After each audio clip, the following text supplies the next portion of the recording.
This is Fake the Nation presenting Succession recaps. I'm your host, Negin Farsad, and we are dissecting HBO's hit series Succession because we're not here to count every vote. That's so boring. No, we're here to pop a dick out or to flop a nut. And so today we will tackle season 4, episode 8, titled America Decides. Don't be confused. This is still the FTN feed, and you will get your regular episode of Fake the Nation on Thursdays, but on Mondays. For the next 2 weeks, we will be doing this bonus Succession recap pod. The panel today is as dependable as a pair of election night walking shoes that cover our cloven hooves. We have joining us the artist and filmmaker, our resident Uber wealth expert, who's not just 2 eggplants and a flag emoji. No, she's 4 smiley emojis. It is the one and only Danielle Durchslag. Hey, Danielle. Hey, Negin. I was 4 smiley emojis, and then I watched this episode. Excited to get into it. And joining us for the first time, I'm so excited. He is an excellent comedian who I've gotten the honor to share the Wait, Don't Tell Me stage with. He's also got a solo show that he's going to be doing in Berlin on June 8th at the Wall Comedy Club. He's going to be in Paris on June 12th, so European. But in the meantime, he's in New York City eating that bodega sushi. It is the one and only Brian Babylon. Yes, Negin, thank you for having me. I've been itching to get on this cast. Itching. So, I mean, we have been DMing about it, and Brian has a lot of feelings about this show. So we're going to get into it. So I normally do like a whole summary, but I'm not really going to do that today. I'm going to do like a questions only format with some mild summaries woven throughout. Don't worry about it. It'll feel seamless, maybe. But before we get into all of that, I just want to hear your first blush reactions. Danielle, you mentioned being 4 smiley emojis and then not being such after watching this episode. What was your first reactions to it? My first reaction, which continues to be my reaction this morning, is just sort of like a newly alive case of political PTSD, I'd say. This brought back a lot of searing memories. I'm certain, not just for me, of the 2016 cycle. I thought as an episode, frankly, it was a masterpiece. The relentlessness of the pace of this episode and the way things are communicated filmically is pretty brilliant. And also at the end of it, I kind of wanted to die. So, that's my general take, Negin. Brian, where are you on the emoji spectrum with this episode? I'm gonna be honest with you. One of the main reasons I want to come on this cast, also because you're my homegirl, but that's a moot point. Number 2 is I really want to come on here for someone else to help me understand what is the circle jerk about this show. Like I've watched. It was sort of like with Game of Thrones. I was like, ugh, whatever. But I watched it. You have to know what you're talking about if you're going to argue or debate. So I've watched every episode, sat down, paid attention, all that. I don't know. I just want to hear more about what you have to say, and then because you said it was a brilliant episode For me, yeah. Can you tell me why it was brilliant? Sure. Well, first of all, as I mentioned, like the relentless pace of it was so in keeping with the political content of the episode. And I thought this episode did a really brilliant job from like a writer's perspective of kind of combining what we know about these characters with some really fair analysis of our political system. So I was inside the story entirely, and my heart was pumping and thumping through it, which always is a good sign. Earlier on this podcast, we had Isaac Mizrahi with us, and he said the litmus test should be, do you look at your phone during the episode? If you look at your phone, they're doing something wrong. I didn't even know if my phone was in the same room during this episode. Yeah. I was so captivated. So that's what I mean. Wow. Yeah. I'm going to just say something, and Negin helped me understand as well. I want to hear from you. I feel, as someone who's just on the fence, I'm not a part of this whole, lemming type of situation. Yeah. I'm going to be very objective. I feel, as someone who's been watching this, they didn't really develop those candidates enough for me to care. They kind of just threw them in there. Oh, the presidential candidates. So okay. I really couldn't tell, all right, who's the Trump one and who's the regular one? I really couldn't tell clearly, I guess the Latino name was the Democrat, right? Yes. Right. Okay, so yeah, let's go ahead and That's do that. correct. Right. So it's like I really couldn't even gather any give a fuck momentum about these presidential candidates because I don't feel they really, for me statement, develop them as much. Interesting. And I think part of that is because it's only really ever about the family, Right. you know, the show. And so everything else is just a symbol of like what's happening out in the country, but this I think the story is all ultimately about the family. But let's get into one. I'm going to give you one with our first question here, reason why I think the show is consistently brilliant is because it always like introduces something and it weaves it through. So for example, and so my first question is basically about we're going to start it light with a Tom and Greg recap here, because Tom says something to Greg, and early in the episode he says, information, Greg, it's like a bottle of wine. You store it, you hoard it, you save it for a special occasion, and then you smash someone's fucking face in with it. And we saw Greg do essentially that in this episode, right? Yes. And so we were really set up with it. But before that, I mean, you know, Tom is really tired. He's been tired now for 2 episodes. And wait, and Tom is the guy who horribly did cocaine in front of the whiteboard. Yes, that was the worst cocaine bump I've ever seen in Hollywood history. The worst cocaine bump.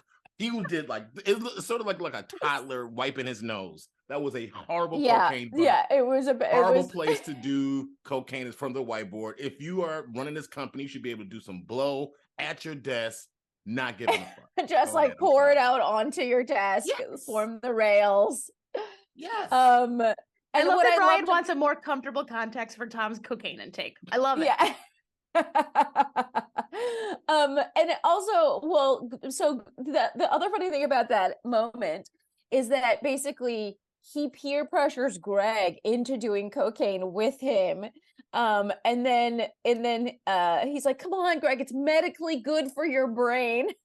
and then Greg doesn't want to do it. Greg kind of fake does or whatever. And he's like, and then he goes, what are you saying? Aztecs are stupid. Stop being a racist little bitch about it. But wasn't it Greg's blow to start with? Well, it was Greg's blow that he had procured for Tom in anticipation of his fatigue. Can I say one more thing about their cocaine use? Yeah. That container Greg had, that flat container that he had the cocaine in. Uh-huh. No, it didn't work for you. Shaking your head, no. It should be more of a cylinder or a Cruel Intentions necklace that you wear. You know what I'm saying? Come on, man. You know about these cocaine streaks. I mean, obviously they need to hire you as a cocaine consultant on the show. Yes. I don't know what's happening. But okay, so Greg kind of had some moments here, not the least of which was cocaine use or putting somehow wasabi and then lemon in the Steve Kornacki of their ATN's eyeballs. Very interestingly named Darwin. Very interestingly named Darwin. Was he wearing pleated khakis? Was he wearing the Kornacki outfit? I mean he could have been.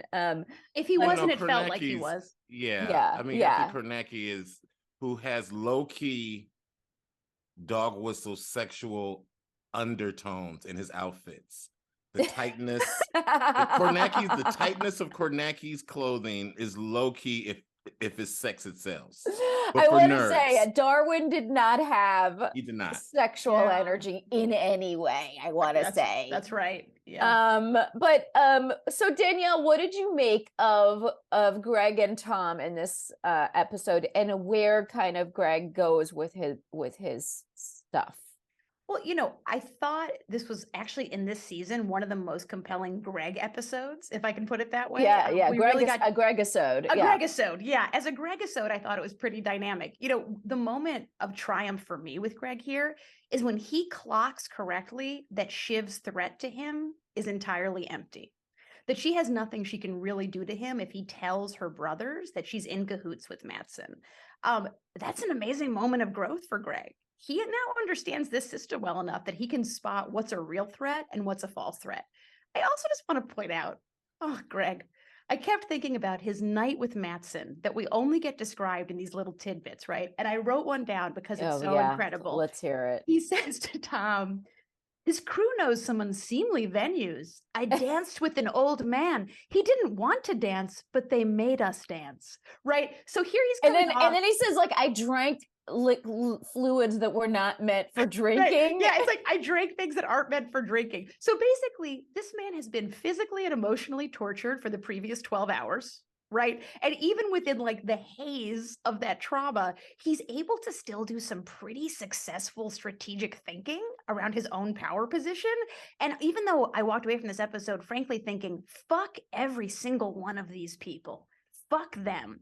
Even so, I'm a little proud of Greg. Yeah. Just a little. Brian, the tiniest amount. Do you think Greg is kind of like working it? Where are you on the Gregometer? By the way, Isaac Mizrahi, who I think we'll just never stop referencing, correct, feels that Greg will be the last man standing here. He'll end up sort of like and this is a popular conspiracy theory about Greg. Oh, wait a minute. That's not even rocket science. Of course he is. If you see, I mean, just on the way Hollywood is, I remember how Greg came into the thing with into the whole thing as the total outsider. He's sort of like, if you remember Veep, how the black guy kind of, no one assuming he was just, and then he ends up being the president. Sort of like right. That. I'm just more, I honestly came on this podcast to help me understand. I want to hear from you guys because you clearly like, and I can see how Greg is likable. And my question for you two is this show a comedy? Negin, what do you think? Well, no, I mean, I think the show is a drama. Yeah, I just think it's a drama with funny lines or whatever. I mean, and I think, and because there's moments of like real pathos, and one of the things, for example, about Tom and Greg that I think is so funny to me, but it's rooted in something that was kind of emotionally dramatic, was this is a big night for Tom. He had to call the election, right? Right. But he really didn't. Oh, right. He did. I mean, he was holding like 17 cell phones, but he still like gave the kind of the ultimate responsibility to the Sibs. But, it was a stressful day for him. He had fired Sid, who was previously running ATN. Right. And so this was his first time doing it. He wasn't even wearing the right shoes, and so it was just like, it was difficult. It was a difficult night for him. And what he wanted was his stable Greg of yore to be Gregging for him, And it's one of these things where he's like, because when you're doing something tough, you just want those comfort things around you. And one of his comfort things is his lackey Greg not buying bodega sushi because he knows better. Right. Because Sutton, or whoever the fuck the other person is that bought the bodega sushi, was an idiot. Like, who does that? But doesn't Tom, when I see Tom, he's one of the grossest, but he reminds you of every upper management person that you've ever worked for, where you're so stressed out, but dude, you're not really making a decision. You're just the middle fuckboy that puts your bullshit down on everyone else, but you're clearly, it's sort of like the human centipede of he's in the middle. Yes, he's in the middle. He's eating the poop.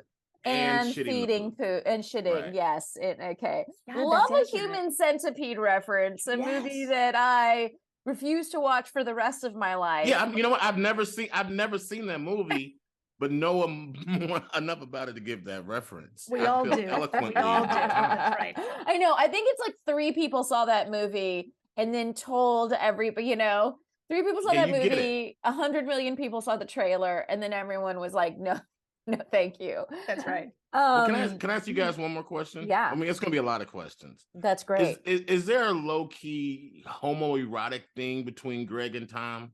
I wouldn't Oh. say low key. Yeah. Yeah, okay. Because Yeah, I I thought would when say that blow came out, solidly medium key. Yeah, I'd give it a medium. I'd give it a medium. medium key. Yeah. So I thought when the cocaine came out, like, oh, they finna fuck finally. Oh my God. Listen, if Greg and Tom had actually finally consummated their desire for each other behind that whiteboard, can you imagine my joy? I Brian? thought it was gonna happen on everything. I was like, okay, well, at least they gonna fuck and it's cocaine. I do think it's within the realm of possibility that as disgusting brothers, swords have crossed at some point in a threesome scenario, no? Like it feels like pretty with those 2 dudes. I mean, they have been disgusting brothering around town. No, they wouldn't sword cross, but what they would do gross is like fist bump and catch eye contact for Yeah, totally, like for several totally. beats. And by the way, I just want to say to Negin's point that if their dicks did touch, I'm pretty confident at least one of them would use the term sword. Yeah. Yes. That feels believable to me. But Yes. Brian, I want to ask you a question. Do you think this Sure. show's a comedy? Like, what is? Do you have laughs watching? No, I mean, I have smirks when Roman says little things. He's clearly the comic relief dude, but now I'm kind of exhausted by his antics. There's no the daddy was grumpy. I had a good time the first 2 seasons, but now it's like a trip from New York to Seattle. Like, when are we gonna land? We're 2 more episodes. Right. We're gonna land. Promise. Okay, so let's talk about Roman, the comic relief. It's so interesting because he seemed really focused on being a piece of shit this episode. Oh yeah. He was sort of dumped by Jerry in the last episode, and now he's just full Mencken, and he spends the episode being the Mencken mouthpiece. Mencken's going to make sure that the ATN deal falls apart. He has very direct conversations with Mencken. Also talk about swords crossing. Mencken and Roman, huh? There's some medium key vibes there as well. Yeah, for sure. I'm gonna tell you, as someone who, when I look at that show, I think like, wow, I really know a lot of waspy ass white people. Like, I know 2 or 3 different families that are kind of in this cluster, like the Hanover crowd. Yeah. Sure. Okay, so like my friends who went there, like that crowd of people, like Roman is typical non-athletic, old money white boy, where he's gonna call somebody to beat you up versus beat you up. And this is his sort of time to be tough during this election. This is like time for this white boy to shine on some white boy shit. So he's going on that energy. And he's been the person the whole time, but I think the election, when you're that close to power, it kind of elevates the hard on. Yeah. I also love that you brought up that he didn't do sports or whatever, because they even emphasize that. I think it was in season 1, he had a trainer and and he was bad at exercising. Like, and I thought that was a funny, because there are these dudes that like they should have played lacrosse but they couldn't, Right.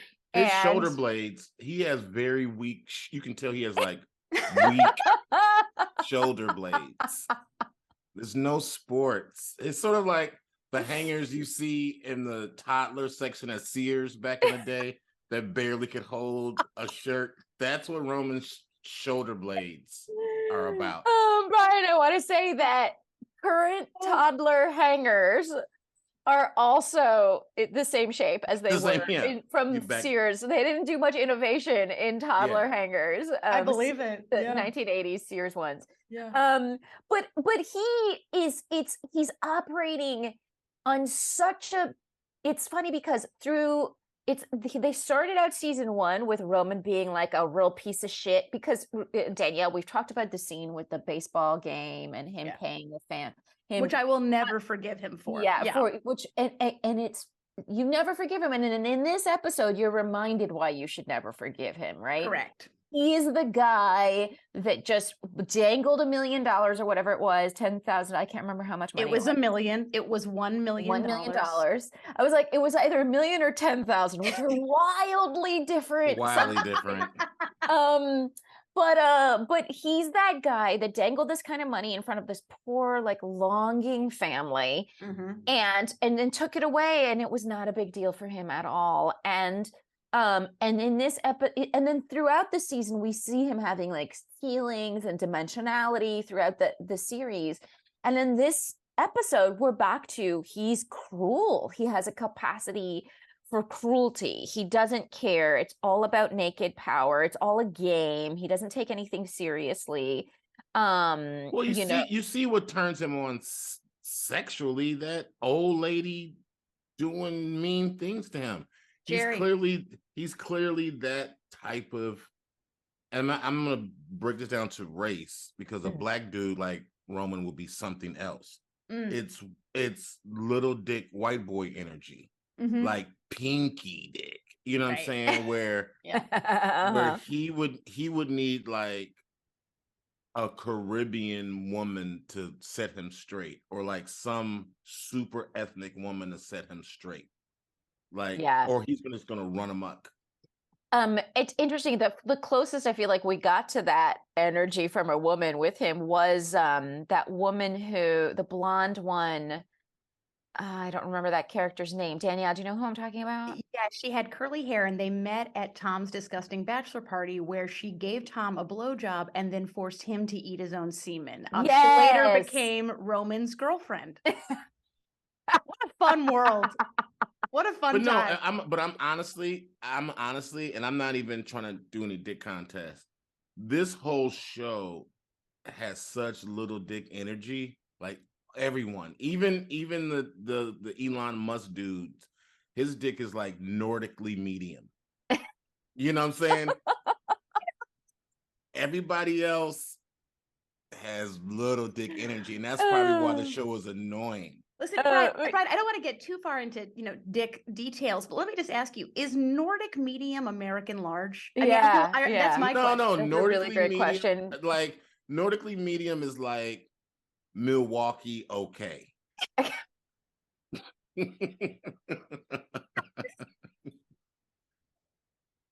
Well, Danielle, did you feel so? One of the lines that Roman says it's about the election was Shiv says she kind of feels terrible, right? She's got butterflies in her stomach from the election, and Roman goes, "It's only spicy because if my team wins, they're gonna shoot your team." He's just full embrace of Nazis. Yeah. And is there some ideological thing that drives him, or is it just pure? It's because Mencken will make ATN go the Mattson deal go away. Well, it's interesting you asked that again, because I was watching the little inside the episode thing, after the episode, and you hear Kieran Culkin, the wonderful actor who plays him, saying basically that my character doesn't care who's president as long as it's great for the family. Megan's better for the family. I actually disagree. And the reason why I disagree is because if you look at Roman's language through this episode, it is misogynistic and pussy focused, if I may use this terminology. From we're in that terminology, we're by the inside way. Of we're it, like people. Deep. Okay. We're inside of it. His misogynistic language in this episode starts from moment 1 and continues to the very end when we hear him calling his sister what word? Hysterical. Right? The kind of classic sexist word we use to call female behavior insane, whether or not it is. I think. Oh, wait, hold on. That's bad. I'm learning. Okay. Yes. Oh, whatever. You're hysterical. Is that a diss? not like hysterical funny. No, hysterical, Oh, like the medical Like term, like hysteria. female hysteria. Okay. Yeah. I mean, like, funny. I Oh, thought no. Oh my God. Okay. Oh, Brian, Okay, let me welcome you to call Negin and I hysterical as often as you want. Yeah, Honestly, please. go for it. But you know, I've said that. Okay. but he says to her, actually, if you're going to just be hysterical, we're going to have to kick you out. That is, women know, a term that's used to make us feel small. This Like a guy, hissy fit. yeah, Yes, exactly. And Shiv being upset about the ending of democracy is not a hissy fit, just to say. You know, with Roman in this episode, I actually thought a few things were going on. One is it's the show reminding us, no matter how many clever lines we throw at you through these characters' mouths, no matter how many moments of empathy or sympathy they might briefly attain, these are darkly dangerous, horrible people. I thought Roman was really symbolic of reminding us of that in this episode, which is easy sometimes to forget because we're so charmed by the writing. I also want to say there's a lot of talk in this episode about what would Daddy do, right? When things get hard, the Roy siblings always retreat to what would Daddy do? The only person who really did in this episode what Daddy would have done, it's Roman. You know, Daddy. I disagree. I disagree. Oh, I want to hear, Brian. Actually am very curious. Yes, I'm very curious about that take. Finish your thought, Danielle. Yeah. I think Logan would have fucked all the people closest to him to get what he wanted, would have lied to them about the fact that it really was about personal power for him exclusively, would have ended up with a conclusion where he had the ear of the most powerful person in the world, the president. And I also think he would have made everyone feel like a piece of shit while doing it. As I was watching Roman's behavior, I thought, ooh, this is Logan. This is Logan. So I also thought that this episode was showing us that in a way more so than his siblings, Roman does, quote unquote, have what it takes, by which I mean no moral compass whatsoever and a bottomless need for approval and money and greed and power. He actually has what it takes to be the next Logan. That's what I got from his behavior in this episode. But I want to hear Brian's take. You know, Brian. Now that you kept talking, I'm going to recant my disagreement. Okay. But can I say one thing? And this goes back to what I said earlier, of where I'm not coming on here to hate on your show. I'm just coming on here to be objective from a media consumer perspective. Yeah. I legit feel as brilliant, and I did ironic air quotes, as the writers are,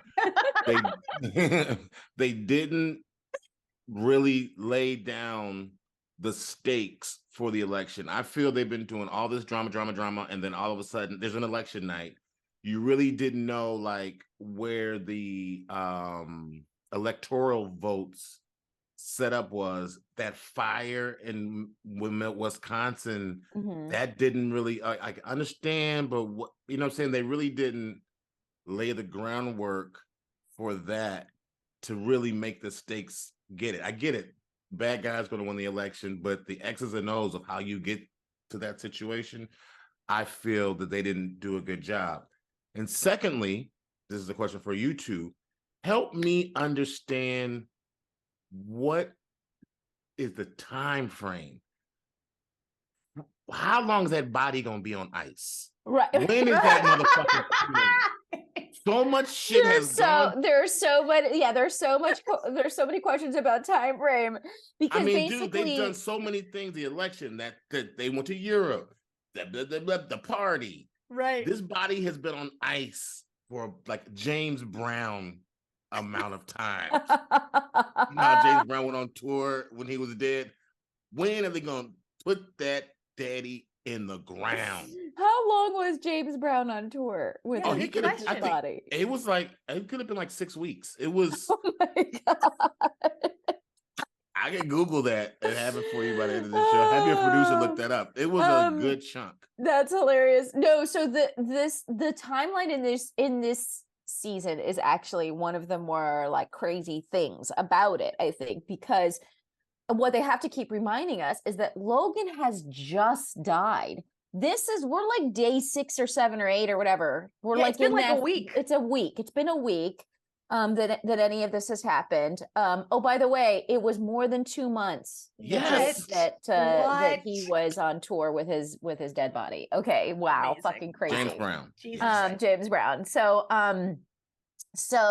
the timeline here I think is crazy. And I think the other thing about the little shticks like Tom being really tired make a lot of sense, because everyone should be really tired. And I don't know if and again, everyone kind of also looks like shit. Like no one looks great. Like everyone's outfits are also not looking great. Like everyone's faces look a little bit more haggard. You know what I mean? Negin, hold on, Negin, this is not making sense. I'm gonna tell you why. Go back to the tape. Okay, you saying 6 days, right? And I was like, okay, maybe 8 days or something like that. Okay, 8, yeah, whatever. Roman's facial hair did too hard of a jump between 2 weeks ago and that last episode. He went from like light 5 o'clock shadow to almost a full 6 p.m. gruff. His facial hair is not consistent. And I'm telling you, that's what throws off.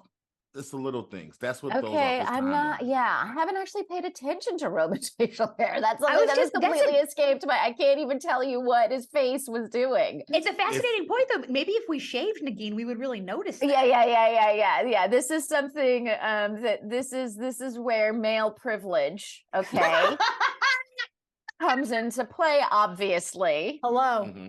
But I think it was really interesting too, because, first, the other interesting thing about the presidential race, to your point, Brian, was that it was only 6 months ago that Mencken got into the race. Right. And the fact that he's now like maybe winning is part of the whirlwind craziness of the election. The what do they call him? They called him like the old raisin or something. The previous president, whoever that was, decides not to run again for some scandal reason. I can't remember what they set that up. A scandal created by the ATN community. Mm-hmm. A scandal created by the ATN community, and so then Mencken gets into the race, and ATN kind of puts their weight behind him. And I actually think that Logan Roy would have played. He would have made friends with both sides, the way Kendall's kind of trying to do, like Colin Jimenez, and he knows that Roman has a thing with Mencken. So I think he would have played both sides, because I do think he was a fan of being able to control things, which require some measure of predictability and stability. And so I think Logan Roy would have handled this thing in a way less chaotic fashion. I think he probably wouldn't have called Wisconsin. I just think there would have been less chaos, and there would have been more firmness, and there wouldn't. And again, with the C-suite, or with the brass going on the floor of the ATN, that's something that like Logan Roy never did. That was a Geneva Convention rule for him. Like they never showed up on the floor. So I do think, even though Logan Roy was horrendous, I do think he was less chaotic, and he preferred some measure of stability while being a dick, But that's not good TV, Negin. Which is why the kids are running a more chaotic operation, because that's better TV. Yeah. Can I ask you a question? Both of you a question. If we could do an exercise, I don't mean to take over thing. All right, I'm just curious. If we were showrunners and we want to make the show, if you had a chance to put your input to make the show a little bit better, to make people like me not like, ugh, what can make the show better, or just even better for you? My answer would be, if you took 22% of the writing and the storyline, focus it to Cameron from Ferris Bueller's Day Off, and that presidential, you know what I'm saying? A little bit more of Cameron from Ferris Bueller's Day Off. And his attempt to be, if we had focused more on that presidential campaign and how this, go into the scandal of how that guy got just a little bit more, because the kids gonna fight. The Sibs are gonna be the Sibs. Right. Make it so give me some stakes. The presidential election, Negin, how would you do it? I just I feel like they for me, there's enough of all of that. And this is about one person trying to take over the CEO position of a company. It is about literal like the succession for this one company. So everything else are just external factors that put pressure on their relationships for me. You know what I mean? That's what it is. And so I don't need more details about the presidential race. I will say Peter Sagal probably agrees with you. Connor's his favorite character, and he wants to and would probably want to see more of him. By the way, Connor and Willa in this episode, please, so hilarious. I have so much to say on that. I mean, first of all, also again, I mean, this show is nothing if it's not just like machinations, that he at the end was just like, okay, I can still make a deal with Mencken for Slovenia, right? And we'll do breakfast in Dubrovnik and then dinner in Venice, and we have this moment where Willa's just like, I mean, that does sound nice, but he is like a fascist or whatever. I don't remember what he said. I wrote down her quote, Negin, let's because hear it. For me, this is one of the most searing, painful moments of a very searing, painful episode. I mean, I am torn. He's very right wing, but Vienna for lunch, Venice for dinner. That's the Willa quote. Now, let me explain why this moment broke my heart even more than other moments in this episode. High bar. Willa, in sort of emotional geological time, was a fairly normal trying to pay rent person, a few years ago, right? Yes. Before she entered this. So just a few years ago, this person had a pretty strong tether to reality, a very strong one, right? She had to spend time with gentlemen of means in order to survive. So she knows what it is to struggle. She knows what it is to not be amongst the haves. She's been a have-not for most of her life in a lot of ways. It only takes a few years for that same person to identify so profoundly, powerfully, and exclusively with the 1%. Oh, God. Where she has lunch is more meaningful to her than potentially saving our republic. If there's that moment alone, for me, is a perfect portrait of how entering this amount of money makes you an ethically awful person almost inherently. That's Willa's story here for me. And I found that moment truly devastating, to be honest, because you sort of like need to go to the Quiznos on the block to like feel humanity. And when you're divorced from it for so long, it becomes easier. And I think that's why Siobhan is such an interesting character to me, because before all of this, she was with human beings. More so. I mean, I'm not saying she was uncomfortable or anything like that. She wasn't like worried about rent, but she was at least around people and the discourse that makes people nervous about people like Mencken or whatever. Like she just could hear the chatter of human beings. And then when Siobhan was like those trust fund babies that used to live in Williamsburg. Yeah, totally. Exactly. Yeah. No, that's right. And there's a real question at the core of this episode. I'm curious what you two think about this. Like, is Siobhan against Mencken because of her political principles? Is she against Mencken because of her fear of reputation amongst her more left-leaning kind of powerful crowd? Or, and maybe it's a combo of these, I'm curious what you guys think, does she just want to be the head of ATN and she's hoping that if it's not Mencken, her and Matsson have a better chance? I think the episode doesn't fully answer what guides her agenda. I'm curious what you think. See, these questions start making me like, can't answer because he's trying to make me feel like these people ain't even real. That's like,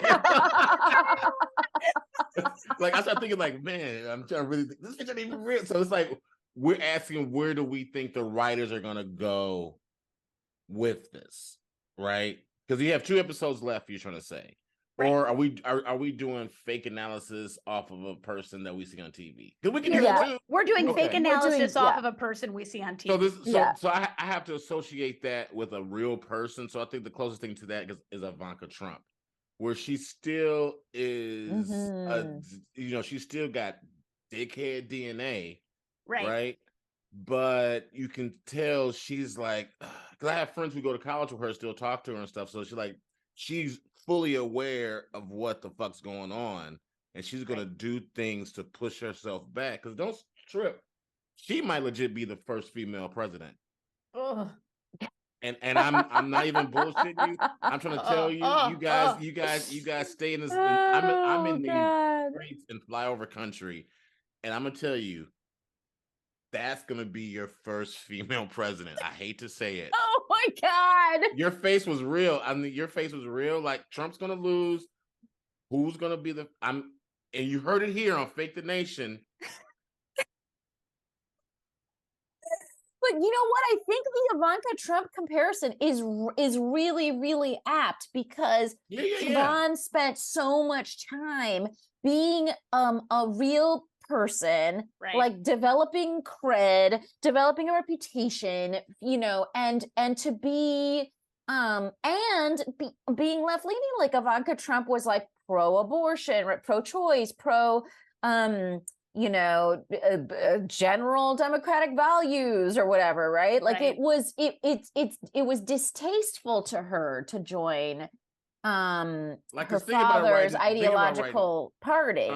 I don't mean to interrupt, but think about it right now for you two. At the end of the day, she hasn't done, outside of being related to some dickheads, she hasn't done anything bad.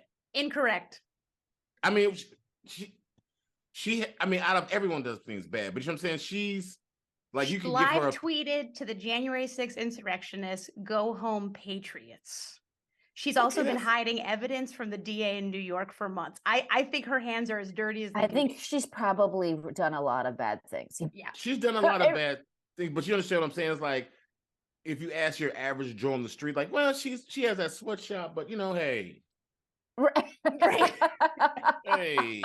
She's embezzled some funds or whatever, but I mean, but okay, look, I have, there's two things I really need to get to because we're running out of time. Okay. One of them is the Siobhan Tom conversation. So Siobhan is just, I mean, I want to say the most kind of unmoored throughout this episode. She is really scared. And I think, to answer your question, Danielle, it is a combination. I do think she is worried about the Republic. And I do think she's worried about herself. And I do think she's super pregnant. Yes. And confused and scared about that.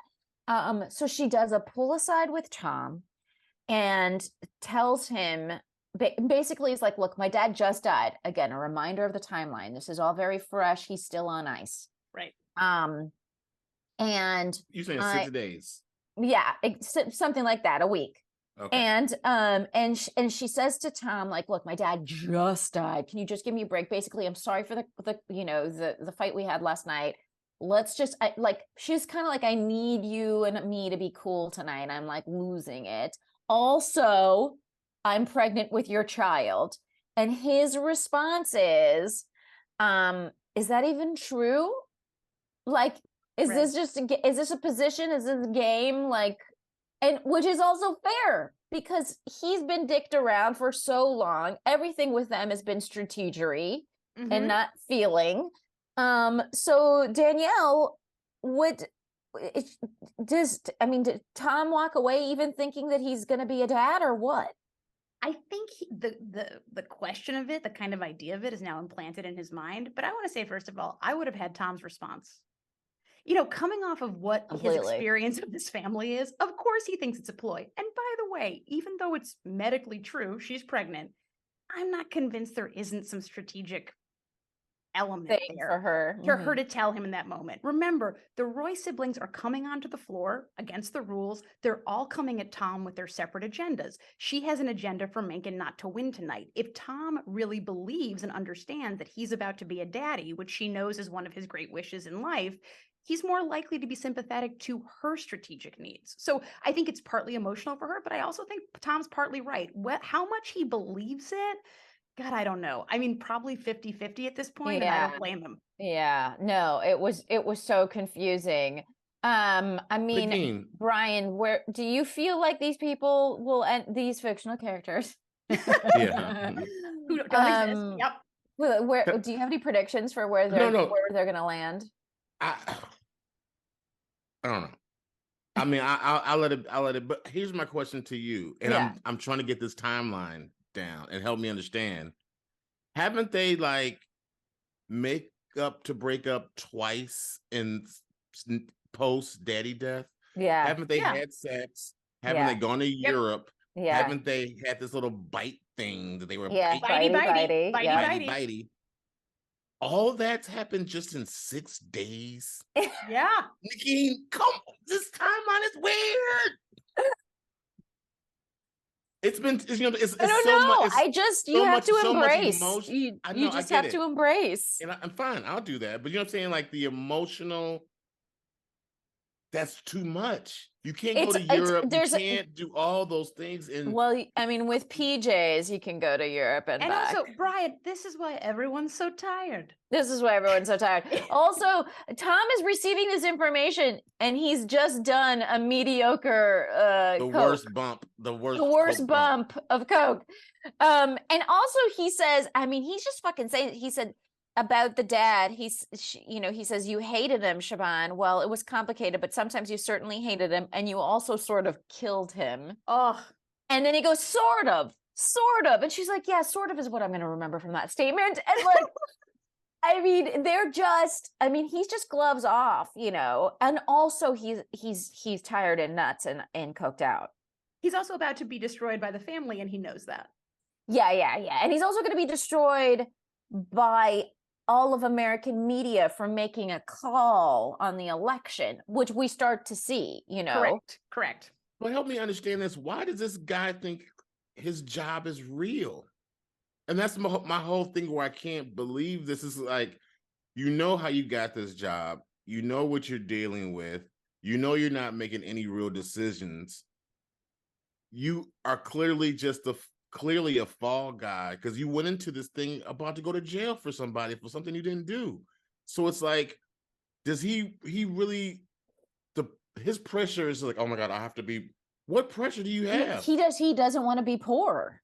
Right. Like that's, he operates, I think, out of just a 100% fear of losing money. Correct. Because he didn't grow up rich, right? No, and he I does understand not that. want to go back to being middle class. And I understand that. But being the CEO of that news organization, you have just, okay, some stock options, I got it. You have your salary, I got it. You're not going to be 1% rich working no job, dog. That's not how you get uber rich. You're going to have maybe a golden parachute. You're going to be regular. You're just saying he's overly concerned and he'll be fine. Well, I'm saying like you're not going to be what the Roy people are. I mean, if you want to be that, you have to be born in that. You have some money. You're still flying commercial, bro. And if you want to get to the place where you're just flying private, this is two different things. My goal in life is to like stop flying commercial, but that's something I have to work towards. To do that consistently, you can't be working no job.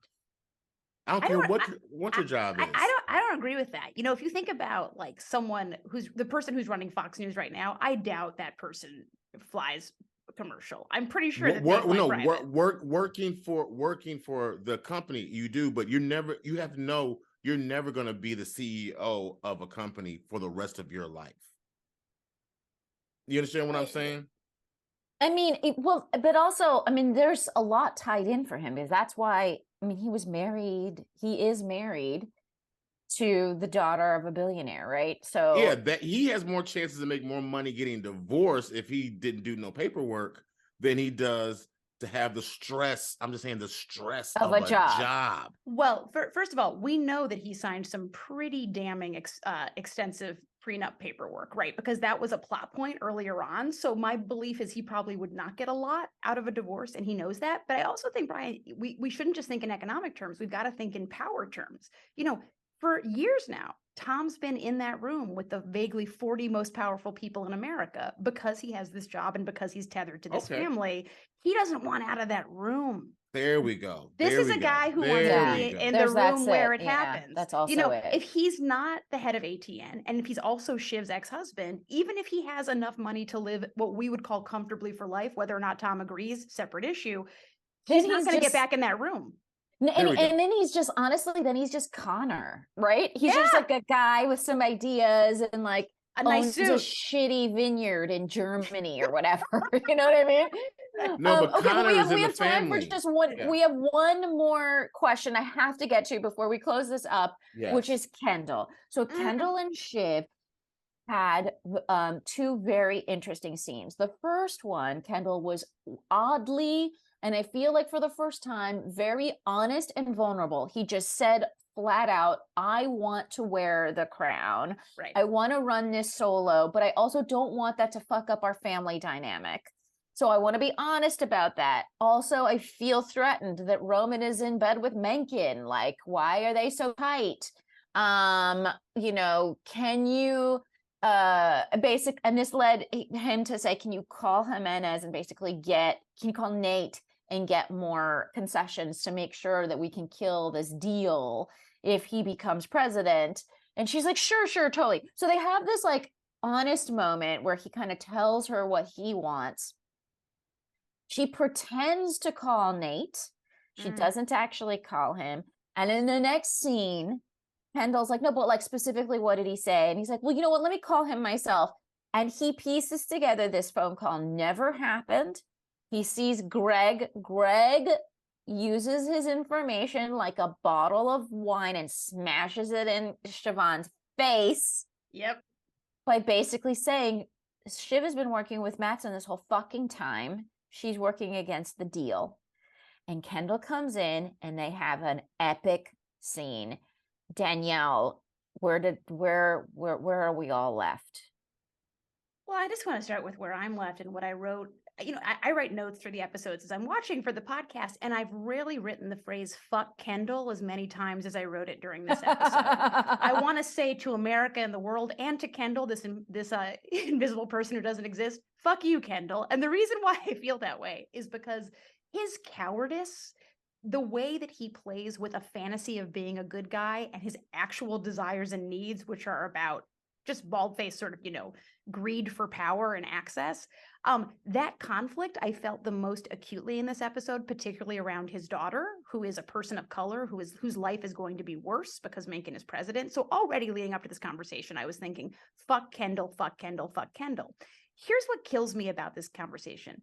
Kendall's enraged woundedness that Shiv is working behind his back, when he full knows he's been working behind her back with Frank to try to cut her and Roman out of the deal. Yeah.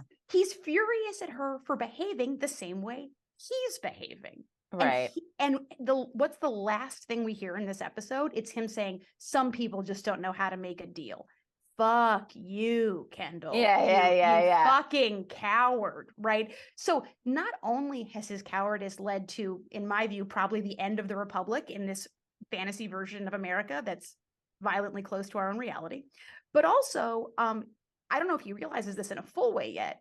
He's also fucked himself out of the job here. It's gone. Yeah. Roman has the ear of the president. The end. As of right now, right? Right. What I felt in this conversation was, how dare you be outraged when you're all dancing the same fucking dance, which is the dance you were taught by your parents. It's an awful dance that harms America. And also, you want to see your kids after that conversation? You want to go home and look at your sleeping children? You don't deserve it, fella. Fuck you. That's how I felt. Brian. I'm not going to even, I'll have what she's having. I don't even understand these characters. It's sort of like, you know what I'm saying? Like, I don't care about them at all. And I hate them. Some people, I hate watch shows. Mm-hmm. Yeah, sure. And it's sort of like, I don't give a fuck what happened to any of you guys. I'm trying to think. Yeah, the Ferris Bueller dude, he's a dickhead. It's like I'm trying to even. That's why I feel, and I said earlier, it's gonna be like a Greg type of. Greg is gonna somehow, because he drank that stuff and danced with those old people against their will. He's gonna end up being in charge because he was sort of not the sibling but in the family. And that's what it is. At this point, it's sort of like who's on Vegas, like you said, Negin, who's gonna end up taking the crown. And that's it. And that's what it comes down to. How you make the sausage, we'll have to wait. It'll be 2 more weeks. And that's it. Negin, I want to know, Negin, what were you feeling during that conversation between Shiv and Kendall? I'm curious. I just, I thought there's a couple things. One, he does love his children, and it's painful for him to see this happening, right? But He's he making also it happen, right? but he also can't stop himself from thinking about himself and making it happen, and Yes. and caring about the deal. And I think I think we all compartmentalize like that. We just all Mhm. don't have that kind of power. That's right. And I think there's plenty of people who have, you know, meager earnings and no power that also treat their children that way. But it's like, Yes. but it's you know, it's exacerbated because he has the means to treat his children that way, but also like to hire security to tail them, you know. Just as a level of bubble wrap, Negin. Just as a Just as level some of bubble wrap.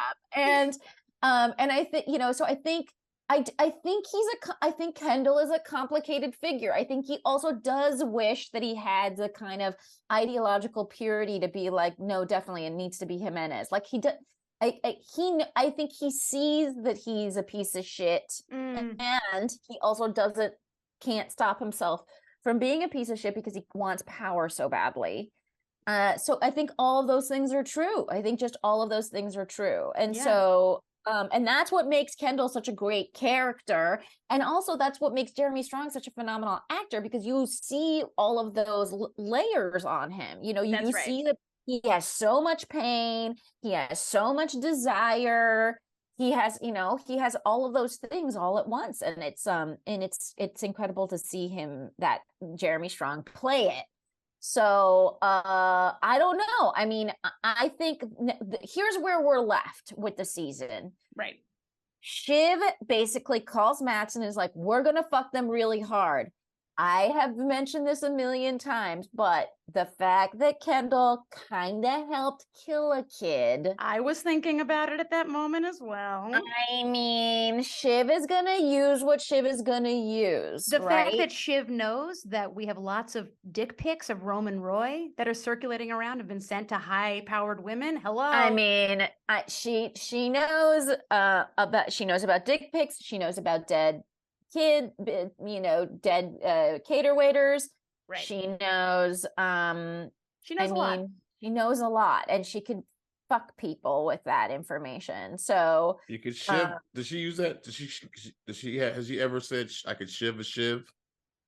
I've used it. It's so easy, right? It's so easy. Yeah. It has to have been in the show, right? I can't imagine it hasn't been in the show. I mean, listen, I want to say one last thing about this episode, which is that I maybe, forgive me if I've expressed something similar here before, but like, you know, there's this cliche of like hurt people. Yeah. Right. We all heard this cliche. I think the thesis of this show is hurt people, and hurt billionaires hurt democracy.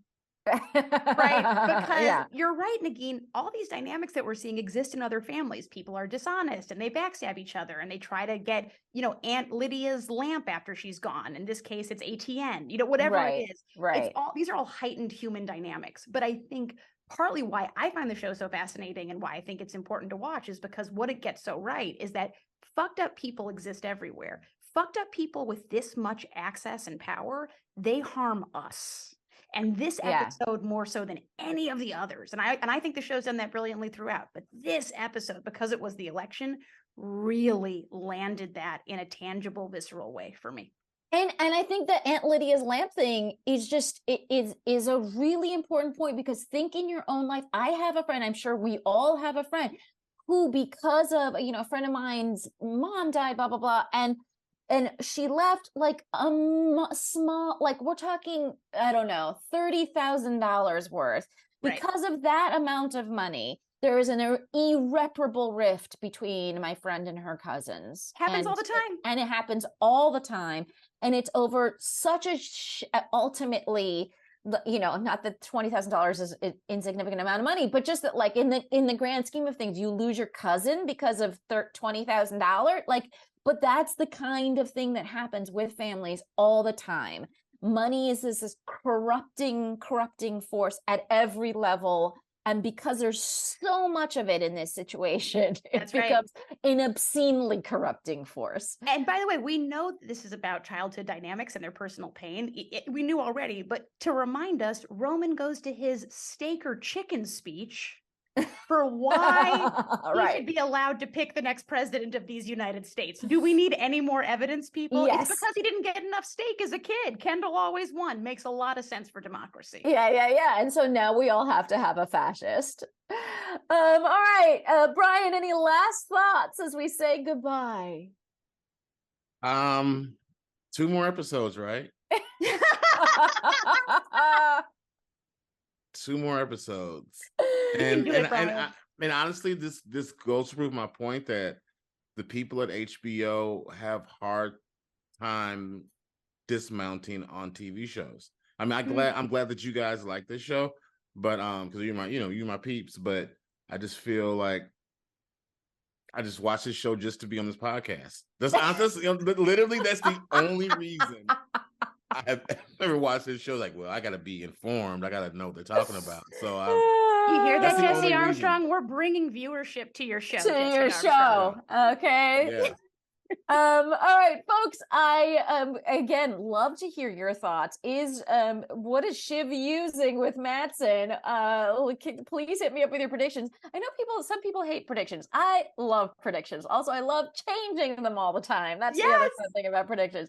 So hit me up on all the social medias. But in the meantime, I would love for the people of Fake Nation to be able to follow you and all the wonderful things that you do. Danielle Durchslag, where do they do that? Thank you, Negin. You can find me at my website, which is danielledurchslag.com. And I'm always on Instagram, which is at ddurch. That's DDURCH. I'd love to hear what you thought of this episode. And Brian, I want people to just see you perform all over the country and the world. Where can they do that? Just hit me up on Instagram at Brian Babylon. That's Brian with an I. Babylon, you got it. And I'm really into my music, so you can check out Babylon Audio Dynamite on YouTube. I drop 1 or 2 new music videos every week. He's a triple threat over here. Yes, and folks, you know where to find me and all the things we do. If you have any thoughts, again, we are soliciting ideas for the next recap pod. So let me know what you're watching. We've got some votes for Beef. We've got some vote for the what's it called? The White House plumbers that's coming up. The Waterhouse.